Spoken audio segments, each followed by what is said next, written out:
ఇంటి మీదకి ఎవడైనా మీదకి వచ్చాడు అనుకో, అటు ఉండాలా, ఇంట్లో గంట కట్లు ఉన్నాయి కదా అని చెప్పేసి, సంగటిని రుబ్బే తెడ్డు కర్ర ఉంది కదా అని చెప్పేసి యుద్ధానికి వెళ్ళొద్దు. చనిపోయిన శవం వలె అలా పడి ఊరుకొని ఉండాలి. అట్టెట్ట ఊరుకుంటావండి? ఏ వాక్యం చెప్తున్నాడు మీరు? ఉప్పు కారం తినట్లేదా మేము? రోషం లేదా? ఉప్పు కారం తింటున్న అదే రక్తములోనికి నా యేసయ్య రక్తం ప్రవహించింది. ఎప్పుడో తెలుసా? నీవు బాప్తిజం తీసుకున్న రోజే. హల్లెలూయా. ఆ రక్తం యొక్క విలువ నువ్వు గ్రహించగలిగితే ఉప్పు కారాలు చేయని కార్యం నా యేసయ్య రక్తం నీలో నుండి చేస్తుంది. హల్లెలూయా. ఎప్పుడు అనుకో, ఎప్పుడు ఏమనుకుంటామంటే నాలో ఉప్పు కారం ఉంది, నాలో ఉప్పు కారం ఉంది అనుకోవడం కాదు, నాలో యేసయ్య రక్తం ప్రవహిస్తూ ఉంది. యేసయ్య రక్తం ఎలాంటిదో తెలుసా? యేసయ్య రక్తం ఎలాంటిదో తెలుసా? సహించిన రక్తం. ఆమెను పాపాన్ని క్షమించిన రక్తం, పెడిగుద్దులను సహించిన రక్తం. హల్లెలూయా. ఇప్పుడు వాస్తవానికి నా రక్తం నా కూతురులో ఉందనుకో, జదాక రేపటిదన్నా ఏదైనా తింగర్ పన్ను, పెద్ద తర్వాత ఏదైనా తింగర్ పన్ను, అల్లరి పన్ను చేసింది అనుకో, ఏమంటారు? అయ్యే అచ్చం మీ నాయన బుద్ధులే కదా. ఖాళీగా ఉంటే మెయిన్ ప్రేయర్ టైంలో, ప్రార్థన టైంలో, ఖాళీగా ఉన్న టైంలో నేను కొన్ని ఆలోచన చేస్తూ ఉంటాను. ఇటు సంఘపరంగా, మందిర నిర్మాణ విషయంలో, విశ్వాసులు ఒక్కొక్కరిని గుర్తు చేసుకుంటూ, కొన్ని వాక్య ధ్యానంలో ఉంటూ, అలా ఉన్న ఖాళీ టైంలో నేను నాకున్న చెడ్డ అలవాటిది ఏంటంటే చర్మం బీక్కోవడం.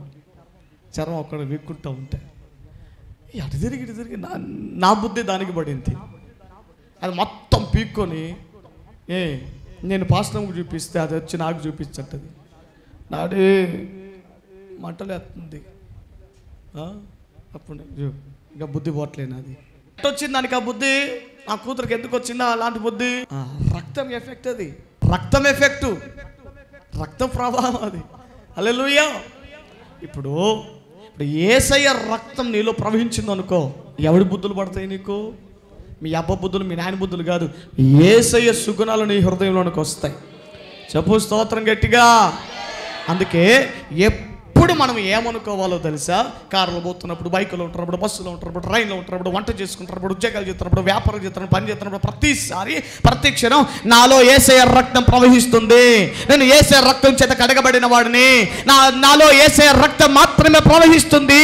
నేను యేసయ్య బిడ్డను, నేను యేసయ్య బిడ్డను, నేను దేవుని బిడ్డను, నేను ఈ లోక సంపదని కాదు, నేను పరలోక సంబంధిని, నేను ఆ రాజ్య వారసుని, నేను ఆ రాజ్య వారసురాలని, నేను దేవుని కుమార్తెను, నేను దేవుని కుమారుణ్ణి అని ఎప్పుడు కూడా నువ్వు అనుకుంటూ ఉంటున్నప్పుడు ఆటోమేటిక్గా నీ బుద్ధి మారుతుంది, నీ రోగాలు మారుతాయి, నీ స్థితిగతి మారుతుంది, నీ బ్రతుకు మారితే.